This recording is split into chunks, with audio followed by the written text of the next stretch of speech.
주말 사이 나온 주요 투자 뉴스만 모아서 확인해 보겠습니다. 투자 뉴스 보고 전략 짜는 시간 세 분과 함께 할게요. 야천투자연구소 남인호 소장 그리고 LNS홀딩스 김선영 대표, FI리서치 한용희 수석 수고해 주시겠습니다. 어서 오세요.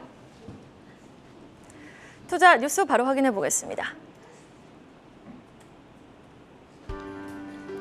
추경호 부총리 겸 기획재정부 장관은 최근 회사채 시장과 단기 금융시장의 불안 심리 확산, 유동성 위축을 방지하기 위해 기존 시장 안정 조치에 더해 유동성 공급 프로그램을 50조 원 플러스 알파 규모로 확대 운영하겠다고 밝혔습니다.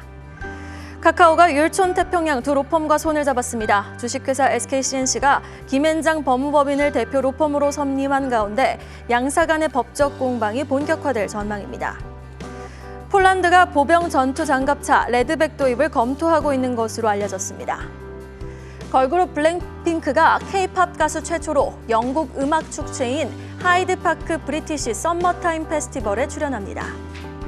전자제품 충전 단자 형태가 USB-C 타입으로 통일될 전망입니다. 코오롱 티슈지는 코오롱을 상대로 3천만 달러 내외 규모의 제3자 배정 유상증자를 계획하고 있다고 21일 공시했습니다. 천장 뚫린 원달러 환율, 거기에 울고 웃는 경제, 오늘 첫 번째 이슈로 한번 확인해 보겠습니다.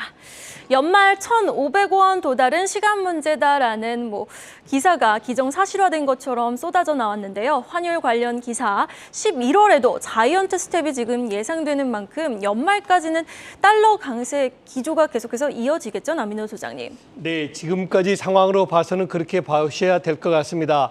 저는 항상 이 두 가지로 고민합니다. 강달러냐, 약원화냐, 즉 우리 원화가 약해서 이렇게 된 것이냐, 그렇지 않으면 달러가 강해서냐인데 저는 아직까지는 전자로 보고 있습니다. 이 무슨 말이냐, 우리 국내 문제가 더 크다기보다는 오히려 워낙 달러가 강하다 보니까 원약세가 이어지고 있다고 봅니다. 특히 이웃 나라죠. 중국과 일본이 의외로 올바른 정책을 못 썼던 것 같아요. 제로금리를 계속 고집하지 않나, 또 돈을 풀지 않나, 이런 양태로 가다 보니까 엔화하고 위엔화가 정말 천정부지로 올라갔지 않습니까? 30년 내 가장 높은 150엔을 돌파하는 이런 양상이 보이니까 우리 원화가 조금 억울하게도 같이 연동해서 약세를 보이는 것 아닌가 싶습니다. 자, 그건 이제 과거고요. 지금 현재는 어떻습니까? 지금 상단을 1,500원까지 보는 전문가가 많이 나오고 있습니다. 지금 자료화면 나오고 있죠. 자, 그럼 여러분 한번 냉정히 생각해 보시죠. 지금이 1,440원이고 위로 올라간다면, 이거는 가정입니다. 확실한 게 아니고,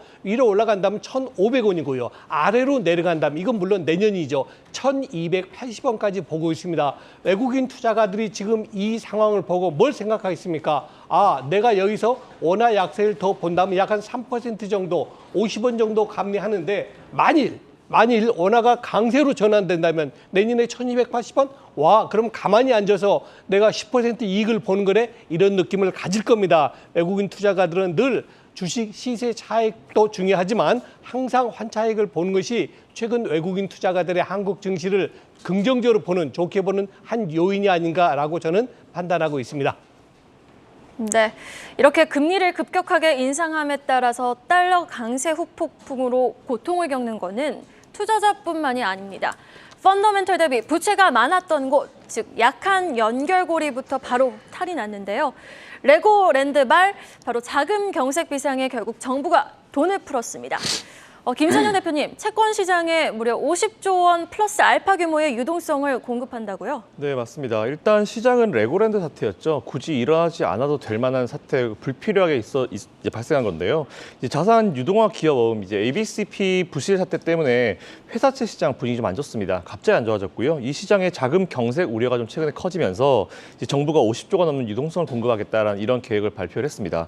일단 당장 오늘부터 회사채 그리고 이제 기업보험 CP 매입을 재개를 하면서 이제 시공사 보증 보증의 PFABCP라고 하는데 이것을 이제 아마 매입할 것으로 대상으로 매입할 것으로 예상되고 있는 상황이고요. 일단 정책금융기관들이 회사채 그리고 CP에 대해서 매입을 통해서 요거를 이제 기존보다 한 2배 정도 확대하기로 했다고 합니다. 기존에 한 8조였는데 이제 한 16조 원 금액으로 이제 2배 정도 확대하겠다는 이런 계획도 발표를 했고요. 그리고 한국증권금융이죠. 한국증권금융의 자체 재원을 통해서 이제 PFABCP에 대해서 차환 어려움으로 일시적인 유동성으로 좀 뭔가 부족하면서 이런 현상이 발생한 증권사에 3조 원 규모의 유동성까지 지급하겠다라는 이런 계획까지 추가적으로 발표를 한 상황입니다. 그리고 이번에 이제 그러니까 그 레고랜드죠. 레고랜드와 강원도 이 사태로 인해서 이제 이런 현상을 막기 위해서 지방자치단체가 사실은 이제 보증, ABCP에 대해서 이제 보증을 하고 나서 이걸 못하겠다라는 얘기를 하면서 이런 사태가 사실 발생한 걸 보시면 될 것 같은데요. 어쨌든 지자체가 이런 지급 보증 의무를 충실하게 끝까지 이행할 수 있도록 하겠다라는 이런 계획까지 발표를 했습니다. 또한 도시보증공사 그리고 이제 주택금융공사의 사업자 보증 지원은 한 10조 원 규모로 확대가 될 것이다라는 이런 예정이 발표가 됐고요. 잘 아시는 대로 이제 레고랜드 같은 경우는 강원도가 갑자기 말을 바꿨다가 다시 원래대로 이행하겠다라고 하면서 이제 해당 이슈는 조금 잠잠해지는 분위기긴 하지만 그 이슈는 잠잠해질지 모르겠지만 이 불씨가 다른 쪽으로 튀면서 좀 신용 경색에 대한 부분, 이제 자금 경색에 대한 부분이 걱정이 되고 있는 것 같은데 어쨌든 이게 너무 크게 이제 발전하기 전에 자금을 풀어서 좀 어느 정도 커버하겠다는 얘기가 나왔으니까 너무 큰 걱정까지 하실 필요 없을 것 같고요. 앞으로 돌아가신 상황을 좀 지켜보시면서 분위기 파악을 해보시면 좋을 것 같다라는 의견 드리겠습니다. 네, 정부의 대책을 통해서 국내 증시 이번 위기가 새로운 기회의 좀 전환점으로 변모할 수 있길 바라보겠습니다. 자, 다음 이슈 보시죠. 삼성전자 기사인데요. 사실 파운드리 시장 점유율만 놓고 보면은 삼성전자, TSMC에게 많이 뒤처지고 있는 게 사실입니다. 파운드리에서는 TSMC가 압도적인 생산 능력을 바탕으로 지금 절반 이상의 50% 이상의 점유율을 차지하고 있는 게 사실인데 계속해서 이렇게 점유율 격차가 좁혀지지 않으니까 삼성 입장에서는 이번에 아주 제대로 칼을 갑니다.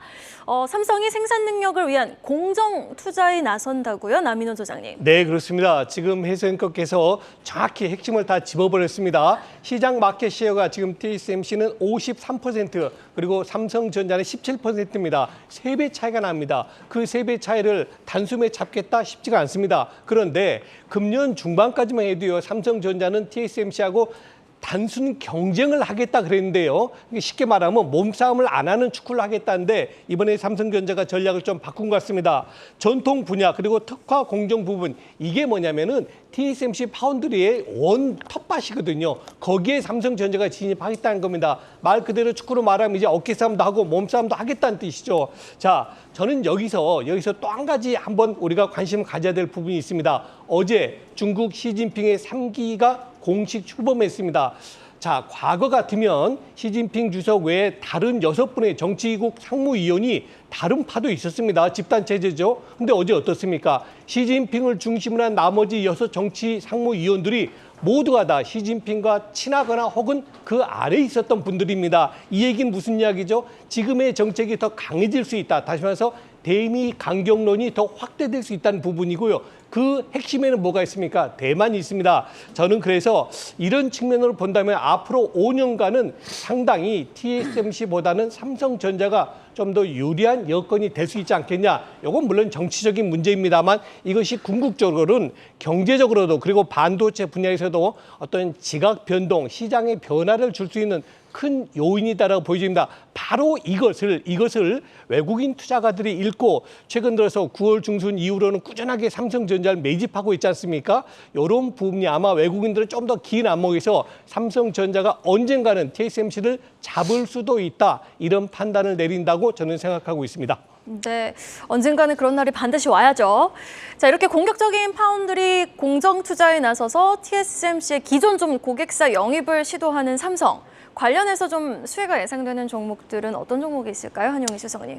일단 지금 가장 중요한 거는 좀 수요가 뛰어날 수 있는 이제 후공정 쪽이라고 말씀을 드려야 될 것 같은데, 근데 지금 반도체 쪽 보시면은 워낙 냉각기다 보니까 주가가 쉽게 올라가지는 않습니다. 그래서 조금 오래 보셔야 된다라는 좀 말씀을 한번 드려보고 싶고요. 그리고 다음에 대표적으로 삼성전자, SK 하이닉스는 지금 삼성전자 기준으로 봤을 때는 파운드리 사업에 대한 좀 기대감도 있지만은 결국에 지금 주가가 좀 상승하기 위해서는 캐시카우 역할을 하고 있는 메모리 반도체 쪽이 좀 올라가야 될 것 같습니다. 지금 삼성전자 ASP도 전분기 대비해가지고 거의 20% 이상 하락을 했었죠. 그럼으로써 지금 계속적으로 좀 이익에 대한 압박을 좀 많이 받고 있는데 그럼으로써 주가도 많이 떨어지기는 했습니다. 근데 여기서 좀 반등의 키포인트를 좀 가져가려면은 디램 현물 가격이 좀 많이 올라가야 된다라는 생각을 좀 하고 있고요. 그러면 여기서 수요를 받아야겠죠. 수요를 봐야 되는데 데이터 센터들이나 스마트폰, PC 이런 쪽이 좀 살아나야 됩니다. 지금 근데 생각적으로 봤을 때는 구글이나 아마존 아니면 마이크로소프트 이 업체들을 봤을 때 사실 지금 인원에 대한 감축을 좀 고려를 하고 있거든요. 그래서 쉽사리 지금 투자할 수 있는 환경은 조성을 하기는 좀 어렵다라는 생각은 하고 있고요. 그래서 조금 시간이 걸리지 않을까라는 생각은 좀 하고 있습니다. 그럼에도 불구하고 지금 호재로 하나 말씀드릴 수 있는 거는 결국에 지금 TSMC가 3나노에 대한 좀 양산을 미뤘죠. 그러면서 이제 삼성전자한테 좀 기회가 올 수 있다라는 얘기가 좀 나오곤 있는데 일단 삼성전자도 양산을 좀 해봐야 알 것 같습니다. 근데 만약에 진짜 양산이 좀 잘 된다라고 하면은 기술 격차는 좀 줄어들 수 있지 않을까. 왜냐면은 3나노가 그렇게 쉬운 기술은 아니기 때문에 여기서 제일 중요한 건 양산이죠. 뭐 아무리 기술이 좋아봤자 양산이 안 되면 팔 수가 없기 때문에 이 양산에 초점을 맞추면서 좀 보시는 게 어떨까라고 말씀을 한번 드리겠습니다. 네, 알겠습니다. 자, 다음 소식 보겠습니다. 이제는 국내 아이폰 충전도 갤럭시처럼 모든 전자제품의 충전 단자 국가 표준이 이제 다음 달 USB-C 타입으로 제정이 됩니다. 확인해 보도록 할게요. 와, 유럽에 이어서 우리나라에서도 이렇게 된다면은 애플은 좀 비상일 것 같거든요. 일단 좀 내용 좀 정리해 주실까요, 김선영 대표님? 네, 사실 뭐 많은 분들이 바라던 내용이었던 것 같습니다. 도대체 충전기는 왜 회사마다 다 다른 것인가? 그래서 삼성과 이런 여러 가지 휴대폰을 쓰시는 분들은 이제 여행을 하시거나 아니면 어디 이동하실 때마다 이런 단자를 다 따로 들고 가셔야 되는 그런 어떤 불편함이 있으셨는데요. 일단 전자제품 충전 단자 중에 이제 USB-C 타입이 KS 국가 표준으로 이번에 이제 제정된다는 그런 소식이 좀 들려왔습니다. 일단 표준화는 올해 예고 공시를 했습니다. 8월 10일부터 이제 10월 9일 사이에 예고 공시를 하고요. 일단 기술 심의를 통과했고 그리고 4달 표준 회의를 거쳐서 이제 절차를 거치면 아무래도 한 4달 말 정도에 이제 KS로 제정될 가능성이 높다라는 이런 내용들이 좀 나오고 있는데요.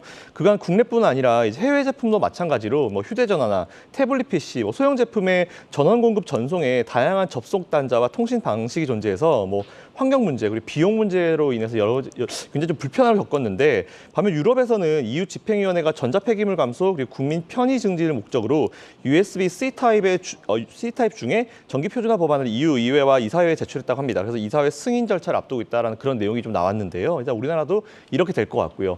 일단 그 국내 기업들 중에서는 삼성전자와 LG전자가 자사 제품에 C 타입을 적용을 하고 EU 적용 제품의 어떤 폭을 좀 넓혀가겠다라는 이런 계획도 좀 발표를 했는데요. 문제는 앞에서 앵커님 말씀하신 대로 애플입니다. 애플 과연 C 타입에 따라와야 될 것 같은데 이와 관련해서 여러 가지 흐름이 좀 나올 수 있을 것 같습니다. 이에 따라서 관련주들 한번 체크해 보시면 좋을 것 같고요. 이제 아무래도 C 타입으로 통일이 되기 때문에 나머지 타입의 어떤 충전기를 만드는 제품들도 어떻게 빨리 전환하는지 따라가지고 매출 구조가 좀 많이 바뀌지 않을까라고 생각하고 있습니다. 네. 자, 그러면 국내 시장에서 관련주 뭐 대표적으로 우리가 알고 있는 것은 신화콘텍을 좀 꼽아볼 수 있을 것 같은데 뭐 환용희 수석님이 보시기에는 이슈에 따른 기대감에 오를 수 있는 관련주들의 상승의 룸 어느 정도로 보시는지 궁금합니다. 일단 시장 이렇게 이슈가 나오게 되면은 지금 시가총액 작은 종목들입니다. 뭐 USB-C 타입으로 분류되는 관련주들은 지금 뭐 신화콘텍이나 파인테크닉스인데, 그러니까 조금 저는 이슈로는 뜰 수 있지만 장기적으로 가져가긴 좀 어렵다라고 말씀을 좀 드려야 될 것 같아요. 왜 그러냐면은 지금 뭐 신화콘텍이나 파인테크닉스 지금 매출 구조로 보시면은 신화콘텍의 기준으로 봤을 때는 실제로 USB-C 타입을 생산을 합니다. 이 부품을 생산을 하고 있는데 여기서 차지하는 매출 비중이 얼마나 크냐라는 것인데 뭐 자동차 부품이나 여러 포트폴리오가 있기 때문에 USB-C 타입만으로 주가 실적이 완벽하게 올라갈 가능성은 저는 조금은 애매하다라고 좀 생각을 하거든요. 왜 그러냐면 이 C타입 하나만으로 뭐 수출을 뭐 유럽 쪽에 전체 신화콘텍이 다 점유율을 가져가냐? 저는 조금 이거는 비현실적이라고 생각을 하고 있고요. 그래서 이슈론을 뜰 수 있지만은 장기적으로 가려면은 결국에 실적이 받쳐줘야 되는데 이것은 좀 애매하다라고 보고 있고요. 그래서 지금 매출 구조도 보시면 2022년 반기 기준으로 봤을 때 제가 어제 사업 보고서를 봤을 때는 이제 국내 매출 비중이 거의 70%가 이제 넘어가고 있거든요. 그래서 사실 잘 되려면은 이제 유럽 쪽이죠. 유럽 쪽은 이제 강력하게 2024년부터 진행을 하다 보니까 근데 기타 매출로 봤을 때는 조금 작습니다. 그래서 이슈로는 뜰 수 있지만은 완벽하게 뭐 장기적으로 실적까지 가져가기는 힘들다라고 말씀을 좀 드리고 싶고요. 그다음에 파인테크닉스 같은 경우에는 얼마 전에 좀 인적 분할을 했습니다. 이게 폴더블 폰이랑 2차 전지 소재 사업에 좀 집중을 한다고 해서 알짜배기 사업부 그 두 개 사업 부분을 인적 분할했죠. 그래서 이제 파인테크닉스는 조명 사업 부분밖에 남지는 않았는데 그래서 주가도 조금 실망해가지고 계속적으로 떨어지고 있습니다. 그래서 지금 파인 엠텍입니다. 그래서 파인 엠텍이 이제 IT 부품을 생산을 하고 있는데 사실 이것도 USB-C 타입으로 실적까지 가져가기에는 좀 애매모호하기 때문에 저는 좀 단기적으로 보시면 좋겠다라고 말씀을 한번 드리고 싶습니다. 네, 관련 종목들 뭐 이슈에 따라 좀 단기적으로만 지켜보자라고 정리를 해주셨습니다. 자, 다음 기사 살펴보도록 하겠습니다. 연간 100만 객실을 판매하다 신라스테이 체크해보겠습니다. 호텔 신라의 비즈니스 호텔 브랜드죠. 신라스테이가 국내 호텔 최초로 연간 100만 객실 판매를 이제 눈앞에 두고 있다고 하는데요. 사실 코로나 팬데믹으로 기존 수요층은 줄어드는데 아주 뭐 2030의 타겟을 제대로 맞췄다고 하는데 어떤 내용인지 좀 전해주시죠, 남인호 소장님. 네, 시청자 여러분 혹시 호텔 신라에서 하룻밤 주무셔 본 적 있으십니까? 저는 아직은 없는데요. 보통 우리가 가격을 보면 50에서 60만 원, 좀 더 비싼 것도 많이 있겠지만요. 그 정도 생각을 하셔야 될 겁니다. 그런데 바로 그 호텔 신라의 비즈니스 호텔 브랜드인 신라 스테이에서는 그렇지가 않습니다.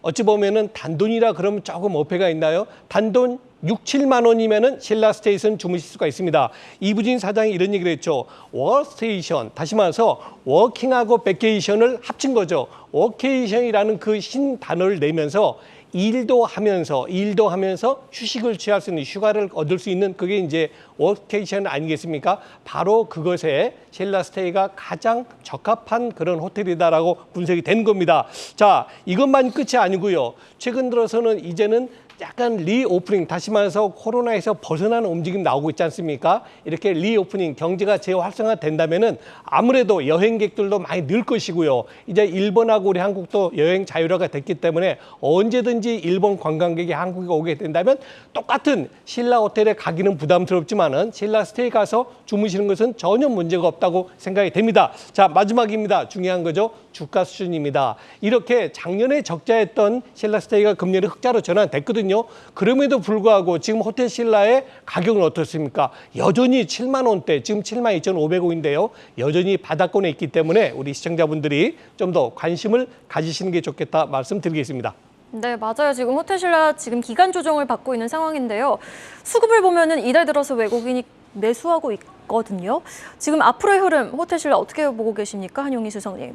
일단 저는 주가가 가려면은 면세점이 올라와야 된다라고 생각을 하는데, 그러니까 지금 사업 부분을 보시면은 그냥 답이 나와 있습니다. 왜 그러냐면 이제 TR 사업 부분이 매출 비중이 90% 가까이 되기 때문에 결국에는 주가가 가려면은 면세점이 많이 팔려서 그것에 대한 좀 수수료를 많이 가져가야 되는데, 물론 여기서 호텔 레저 사업도 당연히 올라가면 긍정적이죠. 근데 이제 호텔이라는 것은 이게 한정된 양이라는 게 있기 때문에, 객실이라는 게 있기 때문에 그 룸은 결국에는 한정적입니다. 그렇기 때문에 여기서 룸이 한정적이지 않은 면세점이 좀 올라가야지 투자자들도 좀 긍정적으로 볼 수가 있는데, 지금 당장 저는 중국인들이 와서 많이 사줘야 되는데 예전 같지는 않습니다. 소비가 이제 따이공들 같은 경우에도 이제 화장품 중국 내에서도 보시면은 저가 라인업은 이제 로컬 업체들한테 뺏기고, 중국 로컬 업체죠. 이제 뭐 SNS에서 이제 확산된 이 바이쉐링이나 이런 업체들한테 많이 뺏기고 있고, 고가에서는 로레알 그룹, 뭐 에스티로더나 랑콤 뭐 이런 브랜드들한테 다 뺏기고 있기 때문에 사실 우리나라 화장품이 예전 같지는 않습니다. 그래서 조금 시간을 보고 지켜봐야 된다라고 말씀을 한번 드려야 될 것 같고요. 그다음에 신라 스테이는 원래 신라 HM이라는 기업입니다. 근데 당연히 여기서 뭐 지분 100%는 호텔 신라가 갖고 있기 때문에 연결로 이익이 연결로 되죠. 근데 객실 점유율은 이제 OCC라고 하는데 상당히 좀 긍정적입니다. 근데 여기서 면세점 매출만 좀 올라온다고 하면은 그때는 긍정적이지 않을까. 하지만 지금은 조금 이르다라고 말씀을 드리고 싶습니다. 네, 알겠습니다. 자, 그럼 마지막 이슈, 시장은 이번 주 본질적인 실적에 더 주목을 할 전망입니다. 본격적인 실적 시즌 도래 확인해보고 마무리해보도록 할게요. 자, 이번 주 미국 기술주, 애플을 비롯해서 오늘 우리 시장에선 현대차, 수요일 SK하이닉스 스케줄이 아주 빡빡한데요. 관련 내용 좀 정리를 해볼까요, 김선영 대표님? 네, 오늘부터 우리나라 국내 정말 중요한 기업들 실적 발표가 많이 몰렸습니다. 일단 오늘 현대차를 비롯해서 내일 기아 발표되고요. 26일 날은 SK하이닉스와 LG에너지솔루션, 삼성 SDI, 그리고 LG 디스플레이까지 이번 주에는 거의 줄줄이 정말 중요한 기업들의 실적 발표가 예정되어 있습니다. 일단 국내 주요 기업들이 이제 계속 순차적으로 실적 발표를 하게 되는데, 일단 이번 분기에는 특히나 이제 글로벌 인플레이션에 따라서 연준의 이제 금리 인상, 그리고 이제 경기 침체에 따른 수요 여파 이런 것 때문에 기업들의 실적 희비가 좀 많이 엇갈릴 것 같다, 이런 예상을 좀 일반적으로는 많이 하고 있습니다.